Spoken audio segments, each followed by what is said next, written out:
అందరికీ నమస్కారం అండి. విష్ణు ఎవర్గ్రీన్ స్టోరీస్కి స్వాగతం. రత్నమాల గారు రచించినటువంటి ఒక మంచి కథను విందాం. ఏమిటి సరళ, కూరంతా ఉప్పు కసం చేసేశావు అని అడిగింది అత్తగారు. సరళ గుమ్మం దగ్గర ఇంకా చెప్పులు విప్పకుండానే, ఏమో అత్తయ్య, తొందరలో కొంచెం ఎక్కువైనట్టుంది. అయినా రోజూ ఒకేలా వంటేలా కుదురుతుంది అత్తయ్య. ఎవరికైనా అప్పుడప్పుడు కొంచెం తేడా వస్తుంది కదా అంది నెమ్మదిగా. ఏమో తల్లి, ఈ తొందర వంటలు నాకు చేత కావు. తెల్లారగట్టే లేచి వండాల్సిందే. ఎంత పదును అనుకున్నావు? మెతుక్కి అంటితే కంచం తోసేసేవారు మీ మామయ్య. 4-5 రకాలు పప్పు, పులుసు, పచ్చడి, కూర అన్నీ యథావిధిగా చేయాల్సిందే. ఇప్పటి రోజుల్లో బద్దకిస్తే ముద్ద ముట్టేవారు కాదు. ఆ ఓపిక ఎక్కడికి పోయిందో. ఆ కాలమే వేరు. కట్టెల పొయ్యి మీద వంట, గ్యాస్ పొయ్యిల మీద కుక్కర్లో వంటకు కూడా మీరు హైరాణ పడిపోతుంటారు. ఒక్క గడి ముందు లేవచ్చు కదమ్మాయి అంది సాగదీస్తూ అత్తగారు. అసలే ఆఫీసు పనుల టెన్షన్లో ఉన్న సరళకి కొంచెం కోపం వచ్చినా తమాయించుకొని, ఈ బస్సులవి ఎక్కి దిగి తిరిగి అలసిపోయి వస్తాం కదా అత్తయ్య, మధ్యాహ్నము నిద్రపోవడానికి ఉండదు కదా, అందుకే పొద్దున్నే తొందరగా మెలకువ రాదు అంది సరళ. సర్లే, ఒక్కతివే ఉద్యోగం చేస్తున్నట్టు చెబుతావు. తయారమ్మ కోడలికి పని మనిషే లేదుట. ఆమె ఉద్యోగం చేయట్లా అంటూ వాదించబోయింది. సరళ అలసిపోయి ఉందేమో కొంచెం విసుగ్గానే. వాళ్ళాయన సాయం చేస్తారు కాబట్టి వాళ్ళేదో కలిసి చేసుకుంటారు. అందరినీ ఒకేలా పోలిస్తే ఎట్లా? మీ అబ్బాయికి టైం ఉండదు. పొద్దుట పోయి రాత్రెప్పుడో వస్తారు. అయినా ఎవరి ఓపిక వాళ్ళది, ఎవరి ఇంటి తీరు వాళ్ళది. సర్లేండి, కానీ పిల్లలు ట్యూషన్కి వెళ్ళారా అని అడిగింది సరళ. వెళ్ళారు కాబట్టే తల్లి ఇంత ప్రశాంతంగా ఉంది. ఉన్నంతసేపు ఆ వెధవ కార్టూనే పెడతారు. ఒక్క సినిమా చూడనివ్వరు, సీరియలు చూడనివ్వరు అంది నిష్ఠూరంగా అత్తగారు. పోనీలేండి అత్తయ్య, చిన్నపిల్లలు కాసేపు చూసి ట్యూషన్కి వెళ్ళిపోతారు కదా, వచ్చి అన్నం తిని నిద్రపోతారు. ఆ కాసేపేగా వాళ్ళు చూసేది. తర్వాత నేను ఎలాగూ టీవీ చూడను, మీకు కావలసినవి పెట్టుకొని చూడండి అంది పిల్లల్ని సమర్థిస్తూ సరళ. ఏమోనమ్మా, ఆ టైంకి గంగోత్రి చూడకపోతే నాకు అసలు తోచదు. అదే టైంకి వస్తారు వీళ్ళును. అక్కడుంటే అన్నపూర్ణమ్మ గారు నేను కూర్చొని చూసేవాళ్ళం అంది అత్తగారు. ఇంకా వాదన పొడిగించటం ఇష్టం లేక మౌనంగా ఊరుకుంది సరళ. అక్కడ టీ పెట్టి వచ్చాను. మీ మామయ్య గారికి కాస్త ఇచ్చి నువ్వు కూడా వెచ్చబెట్టుకొని తాగు అంది అత్తగారు. అలా వెచ్చబెట్టిన టీ సరళకు నచ్చదు. బలవంతంగా తాగాలి. అంతకీ అప్పుడప్పుడు చెబుతుంది, నేనొచ్చి పెట్టుకుంటానత్తయ్య, మీరు మామయ్య గారు తాగడానికి సరిపడా పెట్టండి అని. రాత్రికి ఏం వండమంటారు? వంకాయలు, దొండకాయలు, బెండకాయలు ఉన్నాయి అని అడిగింది సరళ. ఏదో ఒకటి చెయ్యి. పొద్దునెలాగూ ఆదరా బాదరా, ఇప్పుడైనా కమ్మగా చెయ్యి, జిహ్వ చచ్చిపోతుంది అంది అత్తగారు. వంకాయ కొత్తిమీర కారం పెట్టి వండమంటారా? పిల్లలకి కూడా ఇష్టమేనో అంది సరళ. కాస్త ఉప్పు కారం సరిపడా వెయ్యి, లేకపోతే బాగుండదు అంది. పిల్లలు కారం ఎక్కువైతే తినరత్తయ్య. అయినా ఎవరికి ఉప్పు కారాలు అంత మంచివి కావు. అందులోనూ మీకు బీపీ, మావయ్య గారికి షుగరు అంది సరళ. చస్తే చస్తాం. ఎన్నాళ్ళిలా నోరు కట్టుకోవాలి? ఆ డాక్టర్లు అలాగే చెబుతారు అంది. నిజానికి సరళ అత్తగారు స్వతహాగా చాలా మంచిది. సరళను పైసా కట్నం లేకుండా చేసుకుంది. ఉద్యోగం చేసే అమ్మాయి అని, కోడలంటే గౌరవం, ఏ విషయంలోనూ ఆంక్షలు పెట్టదు. కోడల్ని ఎవరైనా ఒక్క మాట అన్నా ఒప్పుకోదు. అర్థం చేసుకునే మనిషే కానీ సర్దుకునే తత్వం తక్కువ. ఆ మాటకొస్తే సరళ అత్తగారే కాదు, చాలామంది అంతేనేమో. పెద్దవాళ్ళయ్యాక కొంచెం చాదస్తాం. వాళ్ళ మాటే పైనుండాలనే పట్టుదల ఎక్కువ ఉంటాయి. సరళకి అత్తగారంటే చాలా గౌరవం. మొదట్లో ఏమీ లేని సంసారాన్ని ఇంతవరకు లాక్కొచ్చిందంటే అది అత్తగారు ఓర్పు, నేర్పు వల్లనేనని భర్త ద్వారా తెలుసుకుంది సరళ. సరళ భర్త రవి కూడా ఏమీ అనే మనిషి కాదు, కానీ ఎప్పుడైనా మా అమ్మ ఇలా చేసేది అలా చేసేది, మీరెవరు అలాగా చెయ్యలేరు అంటే కొంచెం కోపం వచ్చేది సరళకి. మీ అమ్మగారు ఇంట్లో ఉండే మనిషి, అదీగాక ఆ రోజుల తిండికి బలంగా చేసేవారు. పోలిక చేసేటప్పుడు నాలా ఉద్యోగం చేసే వాళ్లతోటే ఈ కాలపు వాళ్లతోటే చెయ్యండి, అయినా ఒకరితో నాకు పోలికెందుకు అనేది. ఊరికే అన్నాను లేవోయ్, నిన్నేమన్నా అంటే ముందు మా అమ్మే నన్ను బతకనియదు. ఏరి కోరి తెచ్చుకున్న కోడలు కదా, ఏమైనా అంటే నా కోడలకు వంక పెట్టే పనే లేదు అంటుంది అని సర్ది చెప్పేవాడు రవి. ఓ రోజు ఏదో చెప్తుంటే మధ్యలో ఆపి, ఈ మాటలకేం కానీ పిల్లలకి అత్తయ్య గారికి మధ్యన నేను చస్తున్నా. ఆ టీవీ చూడటానికి ఇద్దరికి గొడవే. చింటుగాడు బామ్మ ఎప్పుడు వెళ్ళిపోతుందే అని అడుగుతున్నాడు. ఎవరో చెప్పినట్టు మాట్లాడతాడు. నోరు ముయ్యమన్నాను. ఆవిడకి వీళ్ళంటే పంచప్రాణాలే, కానీ ఈ చిన్న చిన్న విషయాల్లో ఇద్దరికీ సర్దలేకపోతున్నా. అసలు ఆటకే వెళ్ళొద్దు, ఏవో దెబ్బలు తగిలించుకు వస్తారు, లేదంటే అలసిపోయి చదవకుండా నిద్రపోతారంటారు అత్తయ్య గారు. వీళ్ళు ఊరుకుంటారా? పెట్టింది తినాలని అంటారు ఆవిడ. వీళ్ళకి అన్నీ నచ్చవు. కష్టపడి చేశామంటే నాకు నచ్చనిది ఎంత కష్టపడి చేసినా నేను తిననంతే అంటాడు చింటుగాడు. నేనే వీళ్ళని సరిగ్గా పెంచలేదేమో అనిపిస్తుంది అని తన గోడంతా వెళ్ళబోసుకుంది సరళ. ఏం కాదులే పిచ్చి, ఎక్కడైనా ఉండేవే ఇవన్నీ. అయినా మనం చెయ్యగలిగే చిన్న చిన్న సర్దుబాట్లు చెయ్యలేకపోతే ఇవే చిలికి చిలికి పెద్ద గొడవలై పెద్ద పెద్ద అంతరాలు ఏర్పడి అమ్మవాళ్ళు కూడా సర్దుకోలేక మనల్నే తప్పుగా అనుకొని చివరికి వాళ్ళకి ఇద్దరు స్వంత ఊళ్ళో ఉంటే స్వతంత్రంగా ఉండొచ్చనే భావన ఏర్పడుతుంది అన్నాడు రవి. నిజంగా మీరు చెప్పింది కరెక్ట్. ఇప్పటికే అత్తయ్య గారు చాలాసార్లు అంటూ ఉంటారు, మేము వెళ్ళిపోతాం బాబు, మేము వెళ్ళాక ఇహ మీ ఇష్టం. అక్కడ కొంప గోడు అన్నీ వదిలిపెట్టుకొని వచ్చాం. ఎన్నాళ్ళని ఉంటాం? అమావాస్య వెళ్ళాక మంచి రోజు చూసి బయలుదేరుతాం అన్నారు అంది సరళ. మరి నువ్వేమన్నావు అన్నాడు. ఏమంటాను, ఎందుకు అత్తయ్య గారు, అక్కడికెళ్ళి ఒక్కరు ఏం చేస్తారు? ఏమైనా ఒంట్లో బాగోలేకపోతే ఎవరు చూస్తారు? పెద్దవాళ్ళయ్యారు, ఓపిక ఏముంటుంది మీకు? ఎప్పుడైనా చేత కాకపోతే అక్కడ ఎవరు వండి పెడతారు? అయినా ఇంతవరకు కష్టపడ్డారు మీరు, ఈ వయసులోనే కాస్త విశ్రాంతి తీసుకునేది. అక్కడ ఒక్కరూ ఉండే కర్మ ఏమిటి మీకు? మిమ్మల్ని నేను సరిగా చూసుకోవటం లేదా అంటుంటే అత్తయ్య గారు వెంటనే, ఇప్పటి నుంచి మీ నెత్తి మీద కూర్చోటం ఎందుకు తల్లి? ఇప్పటి నుంచి ఈ ముసలాళ్ళంటే విసుగు పుట్టేట్టు. అసలు చేసుకోలేనప్పుడు మీ దగ్గరకు రాక ఇంకెక్కడికి వెళ్తాం అంటారు. మావయ్య గారిని అడిగితే అత్తయ్య గారికి వంత పాడతారు.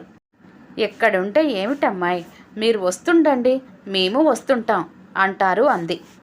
అమ్మ నాన్నగారే కాదు సరళ, చాలామంది తల్లిదండ్రులంతా ఇలాగే అనుకుంటున్నారు. పూర్తిగా చేసుకోలేనప్పుడు ఎలాగూ రావాల్సిందే. అప్పటిదాకా ఇలా వచ్చి వెళుతూ ఉంటేనే ఈ బాంధవ్యాలు ఇలా ఉంటాయని, పూర్తిగా వచ్చేస్తే కొడుకు కోడలు సరిగా చూడకపోతే మళ్ళీ తిరిగి వెళ్ళలేమనే భయం కూడా కొంతమందికి ఉంటుంది. అంటే అమ్మా నాన్నకి మన విషయంలో అలాంటి భయం ఏమీ ఉండదు, కానీ విడిగా ఉంటే స్వతంత్రంగా ఉంటారు. పాత చుట్టాలంతా వాళ్ళ దగ్గరకు వచ్చినంత చనువుగా మన దగ్గరకు రాలేరని కూడా కావచ్చు. మనకి ఇబ్బంది లేకుండా ఉండాలని కూడా కాబోలు అన్నాడు రవి. ఏమో వాళ్ళ మనసులో ఏముందో కానీ నాకు మాత్రం వాళ్ళు ఒక్కళ్ళు అక్కడ ఉండటం ఇష్టం లేదు. ఈ వయసులో కాకపోతే వాళ్ళు ఇంకెప్పుడు సుఖపడతారు? ఏమైనా చిన్న చిన్న తేడాలు వచ్చినా నేను సర్దుకొని పోతాను. నాకు తెలిసి నా వల్ల ఆవిడకు ఎటువంటి ఇబ్బంది ఉండదు. మహా అయితే వంట దగ్గరే వస్తుంది. ఉప్పు కారాలు విడిగా వాళ్ళకి వెయ్యొచ్చు, కానీ మంచిది కాదని వెయ్యను. ఆలోచిస్తే అలవాటైపోయాక ఒక్కసారే పూర్తిగా తగ్గించేస్తే తినలేరు పాపం. ఇంకా టీవీ సంగతి అంటారా? వాళ్ళు ఇక్కడికి వచ్చేస్తే ఆ టీవీ ఎలాగూ ఉంటుంది కాబట్టి ఇష్టమైనప్పుడు ఏం కావాలంటే అది చూస్తూ ఉంటారు. పిల్లలకు కూడా తాత బామ్మకి అభిమానంగా ఉండాలని నేను నచ్చజెప్పుతాను. వాళ్ళని ఉండిపోమ్మని చెప్పండి అని బతిమాలింది సరళ. నేను వచ్చినప్పుడల్లా చెబుతూనే ఉన్నాను, వినడం లేదు. అయినా నీలా ఇంత చక్కగా ఆడవాళ్ళంతా ఎందుకు ఆలోచించరు సరళ? ఎంతసేపు తనే రాణిలా వెలిగిపోవాలని చూస్తారు తప్ప పెద్దవాళ్లను సుఖపెట్టాలనే ఆలోచన ఎందుకు రాదు? ఈ విషయంలో అమ్మని కూడా మెచ్చుకోవాలి. ఏదైనా ఉంటే అదేమిటమ్మాయి అని అడిగేస్తుంది తప్ప కోపం పెట్టుకోవటం, ఇంటికి వచ్చాక చాడీలు చెప్పటం చెయ్యదు. చిన్న చిన్న పొరపాట్లు అందరము చేస్తాము, కానీ మీరిద్దరూ ఏదీ నా దాకా రానివ్వకుండా చక్కగా కలిసిపోతారు. 100కి 90 ఇళ్లల్లో ఇద్దరి మధ్య తేడాల వల్ల కొడుకులు నలిగిపోతుంటారు. ఇద్దరికీ సర్ది చెప్పలేక.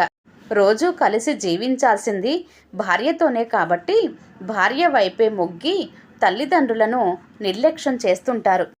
మనశ్శాంతిగా ఉండాలంటే ఆత్మవంచన తప్పదనుకొని తల్లిదండ్రుల లోపాలు వెతికి, అందుకే నా భార్య వాళ్ళతో సర్దుకొని ఉండలేకపోతుందని సర్ది చెప్పుకుంటారు. ఈ విషయంలో నేను చాలా అదృష్టవంతుణ్ణి. అఫ్కోర్స్ నేను ఇద్దరిని బాగా మేనేజ్ చేయగలడం నా టాలెంట్ అనుకో. అయినా ఇంత మంచి భర్తను ఇచ్చిన అమ్మను నాన్నగారిని నువ్వెలాగూ బాగా చూసుకుంటావనుకో అన్నాడు సరదాగా నవ్వుతూ. ఆ స్వోత్కర్ష చాలు గాని ముందు అత్తయ్య గారు వాళ్ళని ఒప్పించండి, అప్పుడు ఒప్పుకుంటాను నేను అంది సరళ కూడా నవ్వుతూ. భార్య స్వచ్ఛమైన ప్రేమను చూసి చాలా ఆనందపడ్డాడు రవి. నిజంగానే అత్తామామలంటే చాలా ఇష్టం సరళకి. వాళ్ళు ఊరు వెళ్ళిపోయాక వాళ్ళు కూర్చునే చోటు, తిరిగే ప్రదేశాలు చూసి కళ్ళనీళ్ళు పెట్టుకుంటుంది. కొన్ని రోజుల వరకు మామూలుగా కాలేకపోతుంది. అమ్మ కూడా అక్కడికి వెళ్ళి రోజు ఇక్కడి సరళ కబుర్లు, పిల్లల కబుర్లు చుట్టుపక్కల అందరికీ చెబుతుంటుంది. ఇవన్నీ తలుచుకొని అమ్మా నాన్నలని ఇక్కడే ఉండిపోయేటట్లు ఒప్పించాలనుకున్నాడు రవి. అన్నం తిన్నాక అమ్మ కొంగుకి చెయ్యి తుడుచుకోవటం అలవాటు రవికి. అప్పుడు ఎంతో చిన్న పిల్లాడిలా అనిపిస్తాడు వాళ్ళ అమ్మకి. అమ్మా, నిన్నొకటి అడుగుతాను, కాదనవు కదా అన్నాడు. నీకు చిన్నప్పటి నుంచి ఇదే వెధవ అలవాటు. ముందర కాళ్ళకి బంధం వేసి అడిగితే నేను చెప్పను అంది వాళ్ళమ్మ. నువ్వు ఊరు వెళ్ళటం లేదు, ఇక్కడే ఉండిపోవాలి అంతే అన్నాడు రవి. నీ ఇష్టం ఏమిటి? ఎన్నాళ్ళున్నా నీకు మీ ఆవిడకు తృప్తి ఉండదు. 2 నెలలు అయింది, ఇంకా మాట్లాడకు అంది. అది కాదమ్మా అన్నాడు. సర్లే, ఏది కాదు? మీ కాళ్ళు చేతులు ఆడినంతసేపు మేము రాము, తర్వాత మీ దగ్గరే వద్దన్నాను అంది. ఇదే రొటీన్ డైలాగ్ విని విని బోరు కొడుతుంది అమ్మా. కాళ్ళు చేతులు ఆడటం అంటే? నువ్వు మొండిదానవు కాబట్టి ఎన్ని నొప్పులున్నా చేసుకుంటావు. ఈ వయసులో కూడా ఎందుకమ్మా ఈ తిప్పలు నీకు అన్నాడు. నేనొక్కతినే చేసుకుంటున్నానేమిటి? నా వయసు వాళ్ళు అందరూ చేసుకోవట్లా? సాగినన్నాళ్ళు కానీ అంది గదమాయించి. నాన్న, మీరైనా చెప్పండి అమ్మకి అన్నాడు వేరే దారి లేక. మీ ముసలాళ్ళం, మా పద్ధతులు పడికట్లు వేరే ఉంటాయిరా అబ్బాయి, నీకు అనుభవం లేదు, ఊరుకో అని నోరు మూయించారు. మళ్ళీ ఆయనే కొడుకు నొచ్చుకున్నాడేమోనని చెప్పిన మాట వినరా? నువ్వు కోడలు నెత్తిన పెట్టుకొని చూస్తున్నా మాకు అలవాటైన చోట ఉన్న సుఖం ఎక్కడా ఉండదురా. నీకు మమ్మల్ని ఇక్కడేదో సుఖ పెట్టాలని తాపత్రయం కానీ అని ససేమిరా ఒప్పుకోలేదు. ఇలా అందరము విడివిడిగా ఉండటం వల్లే పిల్లలకి కూడా అభిమానాలు తెలియకుండా పోతున్నాయమ్మా అన్నాడు రవి. ఆ చిన్న సన్నాసులు వాళ్ళకెందుకు తెలీదు? చనువు కాబట్టి మాతో పోట్లాడతారు. వాళ్ళ తాతకి మందులు అవి ఇస్తాడు, నాకు కళ్ళజోడు వెతికిస్తాడు చింటూగాడు. చిట్టి రాత్రిపూట కథలు చెప్పమని నా దగ్గరే వచ్చి పడుకుంటుంది. అభిమానం లేకపోవడం ఏమిట్రా అంది. అది కాదమ్మా, ఇవన్నీ వాళ్ళు కోల్పోతారు కదా. మీరుంటే మీ దగ్గరే ఉంటారు, నా మాట విను అని బతిమాలాడు. ససేమిరా ఉండమని ఖరాఖండిగా చెప్పారిద్దరూనూ. వాళ్ళ మాట కాదనలేక మంచి రోజు చూసి దింపి వచ్చాడు రవి. వచ్చాక ఎంతో వెలితిగా అనిపించింది రవికి కూడా. నాన్నగారి మందుల గూడు, అమ్మ నాన్న పడుకునే మంచాలు ఖాళీగా ఉన్నాయి. పిల్లలు కూడా ఏడ్చారు. బామ్మని కార్టూన్ పెట్టమని విసిగించమే అమ్మ, రమ్మని చెప్పమ్మా అని. వెళ్ళేప్పుడు ఒకళ్ళని పట్టుకొని ఒకళ్ళు ఏడ్చారు. అత్తగారు అన్ని జాగ్రత్తలు చెప్పింది తల్లిలాగా. అమ్మాయి, నీకు హడావిడి ఎక్కువ. నీళ్లు పట్టాక మీ నేల మీద నీళ్లు కనిపించవు, జారి పడతావు, తుడిచి పని చేసుకో అని. చింటుగాడికి వేపుళ్ళు పెట్టకు, చిట్టికి జడ వేసి పంపించు, క్లిప్పు పెట్టడం కాదు అని గుర్తుకొచ్చినవన్నీ చెప్పింది. పిల్లలని అల్లరి చెయ్యొద్దని, అమ్మ మాట వినమని, ఇంట్లోనూ బయట చేసుకోవాలి కాబట్టి విసిగించొద్దని చెప్పింది. మోకాళ్ళ నొప్పులకి కొనిచ్చిన మందు రాసుకుంటూ ఉండమని. ఎప్పుడు ఓపిక లేకపోయినా ఫోన్ చెయ్యండి, సెలవు పెట్టి వస్తాను అని సరళ మరీ చెప్పింది. ఇవన్నీ తలుచుకుంటుంటే రవికి ఈ బంధాలు ఎంత గొప్పవి అనిపించింది. ఎక్కడో చదివినట్టు. ప్రేమించగల హృదయమే దుఃఖించగలదు అనుకున్నాడు. అక్కడ ఊర్లో ముసలి వాళ్ళిద్దరికీ కూడా ఒంటరిగా అనిపించింది. కొన్ని రోజులైతే అలవాటైపోతుంది, 2 రోజులు అలాగే ఉంటుంది అనుకున్నారు. కానీ రోజులు గడుస్తున్నా మనసు పిల్లల వైపే లాగిందనుకుంటా. ఇద్దరు కూడబలుకొని ఉత్తరం రాశారు కొడుక్కి. ఉభయ కుశలోపరి అని అలవాటుగా రాస్తాను, కానీ మేమెలా ఉన్నామో అని బెంగతో మీరు, మీకు దూరంగా ఒంటరితనంతో మేము సంతోషంగా ఉండలేమనిపించింది. మన బంధాలు మాకన్నా మొండివి. అందుకే నేను మీ అమ్మ అక్కడికి వచ్చేయడానికి నిర్ణయించుకున్నాము. కలవని మనుషులు ఎలాగూ కలిసి ఉండలేరు. ఇంత అభిమానంతో ఆప్యాయతతో మీరు ఉండమంటుంటే మొండిగా వచ్చేశాం. బంధాలు అంతకన్నా మొండివనుకుంటా. నువ్వు సెలవు పెట్టి వచ్చి ఇక్కడ ఇల్లు అద్దెకివ్వటం, బ్యాంకు వ్యవహారాలు అవి చూసి మమ్మల్ని తీసుకెళ్ళు. కోడల్ని కూడా తీసుకొస్తే సామాన్లు సర్దటం అవి చూసుకుంటుంది. కోడలికి పిల్లలకి ఆశీస్సులు. నీకోసం ఎదురు చూస్తూ మీ నాన్న. ఉత్తరం చదవగానే ఎంతో సంతోషం అనిపించింది సరళకి. భర్త రాగానే విషయం చెప్పి భర్తని అడిగింది. మామయ్య గారు ఎప్పుడు ఫోన్ చేస్తారు కదా, వచ్చేప్పుడు ఈసారి ఉత్తరం రాశారేమిటి అని. ఉత్తరాలే ఎంతో బాగుంటాయి సరళ. ఈ ఉత్తరంలో వాక్యాలు మనం ఎప్పటికీ మర్చిపోలేము చూడు అన్నాడు. కథ సమాప్తం అండి. కథ నచ్చితే లైక్ చేయండి, షేర్ చేయండి. అలాగే మరిన్ని మంచి కథల కోసం ఛానల్ని సబ్స్క్రైబ్ చేసుకోండి. మరొక మంచి కథతో మళ్ళీ కలుద్దాం. అంతవరకు సెలవు. నమస్తే.